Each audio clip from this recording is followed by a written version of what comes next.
truly game changing for your productivity. Hello everyone, and welcome back to another video. So as we wrap up the summer, for many of us, it is time to head back to school, whether that be high school, college, maybe you're doing your own thing on the side or going back to a new job, whatever you may be doing, it's kind of time to get back into our routines. And if you are going back to your studies, that also means finding new motivation and new ways to study again. Don't worry, because in this video, I got you. Because this year, we are going to study smarter, not harder. I already have a whole video of kind of broader study tips and study productivity hacks in general, so I'll link those up here if you want to go watch them. I'll also put them into the description. But in this video, I'm going to be talking more about what I do to get myself ready and kind of prepare for a big life change or going back to classes. So if you want to learn about that, keep watching. And if you want to see some more general study or productivity hacks, I highly recommend you watch those first and then come back here to see how you can also prepare with me. So if you are ready to level up your study game this year and to get back into your routines for the beginning of the school year or whatever you may be doing, keep watching. I've placed all of the timestamps in the description below. And if you haven't already, remember to like, leave a comment, and subscribe for more content on how you can get back into your routines this fall and leveling up this fall, because lots of content on that coming soon. But without any further ado, let's get right into the video.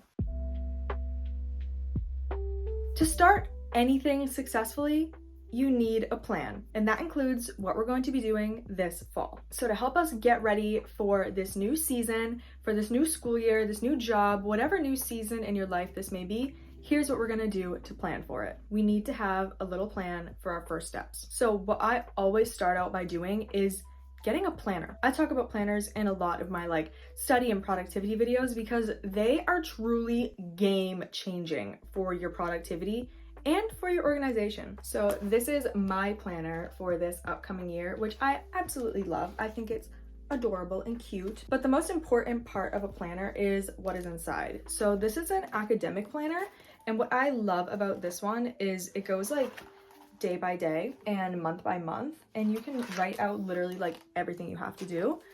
It also has a section for your schedule and an assignment tracker. So I love this planner. I am super excited to use it. So I'm going to show you what I do with my planners before the year even starts to set myself up for success. So the first thing I always do in any type of planner or journal that I have is to write out my schedule. Now, your schedule may look different, again, depending on what you may be doing this fall, but even if you're not going through a big change, just write out your schedule in kind of time blocks in what you want to be doing or what your responsibilities are. I always go through and I write out all my classes, where they are, when they meet, the name, just everything in a little weekly planner. And I like this one because, as I showed you, it has the little chart with the time and the dates already laid out for you. But if you don't have a planner and you're just making it a normal notebook, highly recommend making a little chart like that to keep it as straightforward and easy to follow as possible. And in your schedule, if you're like me and you're in classes, or you maybe have a job that has certain times, keep it simple as possible and try to keep it to one thing. That way you're not overcrowding it with too much information. But for now, we just want to keep it super simple as a reference, really. Have it in there so you always have it, you never forget, and you're starting to kind of get back into the swing of things. Next, what you want to do is maybe go through a calendar. Again, this planner has a calendar in it, but even on a Google Calendar or a Notion, go through and list all the important dates from maybe a syllabus or a job, onboarding description, just holidays, time off you have, into that calendar. So for me, that would be first day of classes, any holidays I have, last day of classes, finals, big exams, all of that. Put that in before the school year starts, so you already have that all laid out and you don't have to think about doing that when you're actually doing the assignments, going to classes, doing the work, and you get super busy, because that's something that can kind of fall under the radar. So having that done ahead of time, super helpful. Finally, what you want to do is you want to make a couple of goals for yourself this fall, this season, whatever you want to call it. I'm going to use myself as an example. I'm going back to classes, so a lot of my goals are going to be academic based, deadline based, and just overall intellectual and learning based. But that doesn't mean you can't have other goals as well. this is just the example I'm using. So for me, let's say my goal is let's say I really want to study more and kind of get back on the study grind. So for the first month, which would be September, I could say, well, maybe I'm going to study 1 hour a day after my class or after I get out of classes and just review all my notes. Or maybe you want to try to limit your procrastination. So you could set deadline-based goals saying, I'm going to finish my assignments the day they are assigned, or I'm going to try to get them done at least 3 days before they're actually due. Something like that you can actually measure and keep track of your progress on. That way you stay on track with those goals and you kind of have a plan for what you're going to do academically and how you're going to better yourself, maybe as a student, anything. Setting those goals, great example of keeping yourself on track.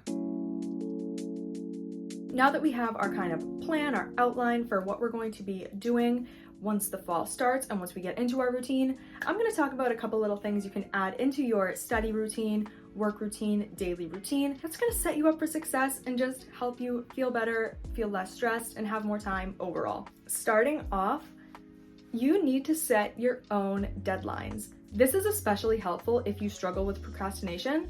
I used to be a horrible procrastinator, like really bad. I would do it like the morning it was due.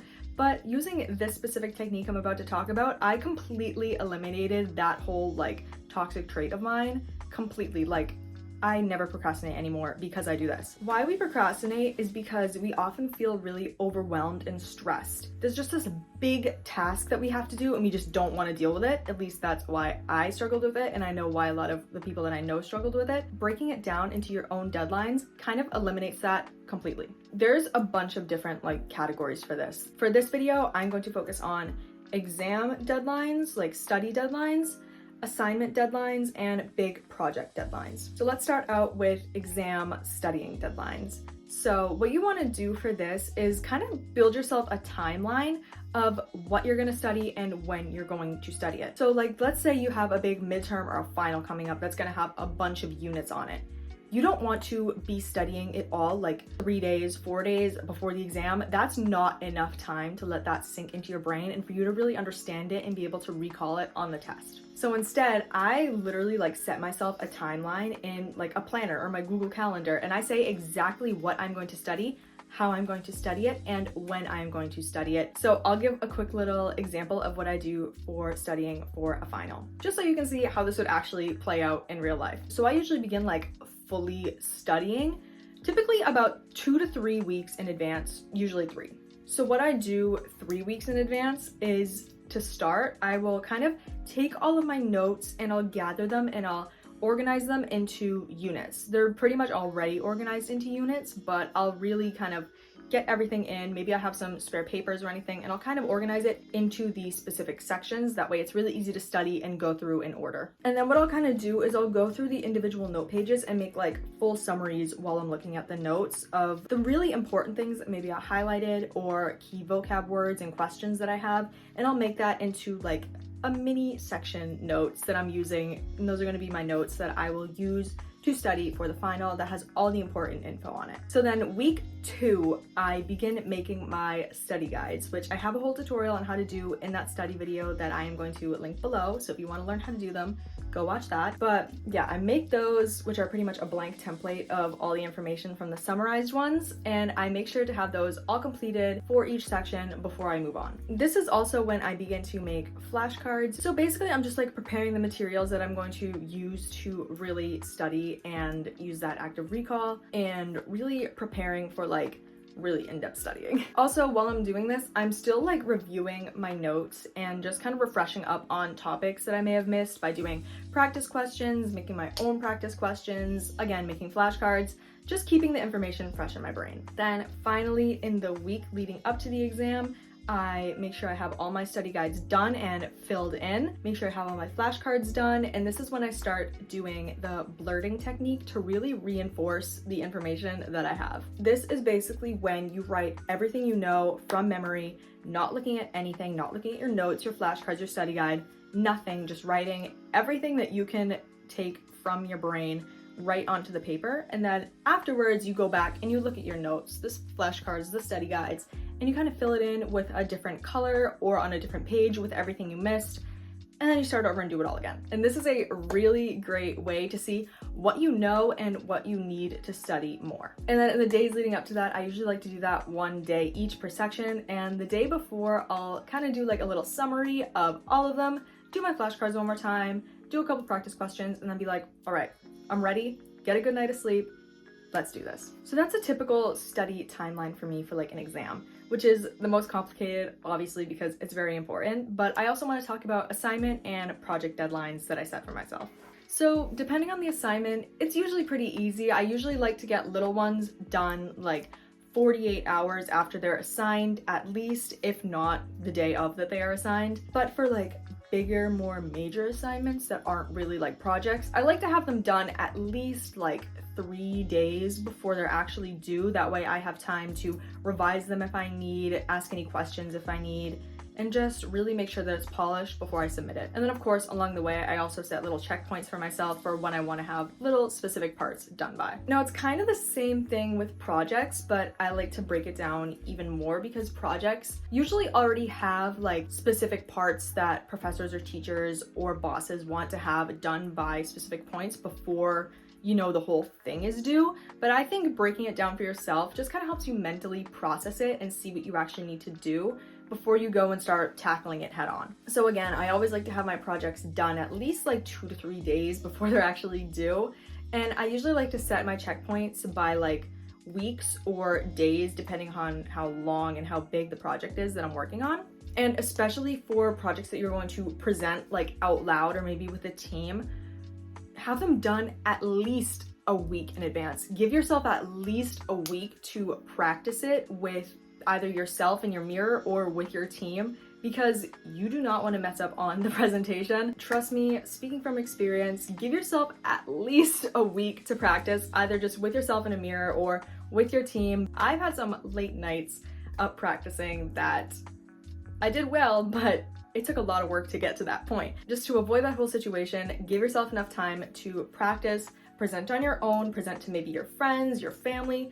Like I said, yourself in the mirror. What's actually really useful is presenting and recording yourself. Record yourself presenting, that way you can see where you can improve, where you might stumble or where you might forget, to kind of see where you can get better and where you can practice more before you run the whole thing again. So yeah, those are like my deadline setting tips. And to keep yourself accountable for setting these deadlines, I always just like to think, if I stay on track, I'm gonna be so much more less stressed. I'm going to have more free time. This is going to make all of my other classes and subjects easier. So for me, I really use like mental and self-motivation, but some little things that you can do to motivate yourself are maybe take yourself on a walk once you do something, get yourself a little treat, maybe like a little coffee or a fun drink, a fun pastry once you complete that deadline and hit it. Any way to keep yourself motivated is going to be helpful, but also make sure you have that self-intrinsic motivation as well, because that's really what you need at the end of the day to keep being successful. So to bring this back to how you can actually prepare using this kind of deadline setting technique is,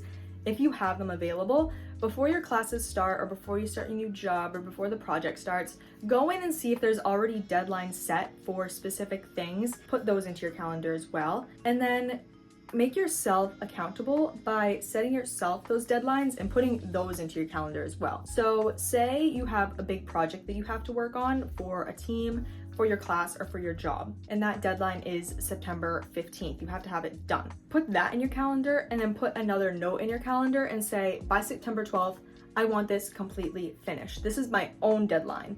Have the official deadline there, but also have your own deadline and be like, this is when I really need to finish it by. So if you have major assignments that you already know about, go through and have that, again, planned ahead of time so you don't have to think about that when you're in the midst of it and when you're juggling all these other responsibilities as well. And it's just better for you overall.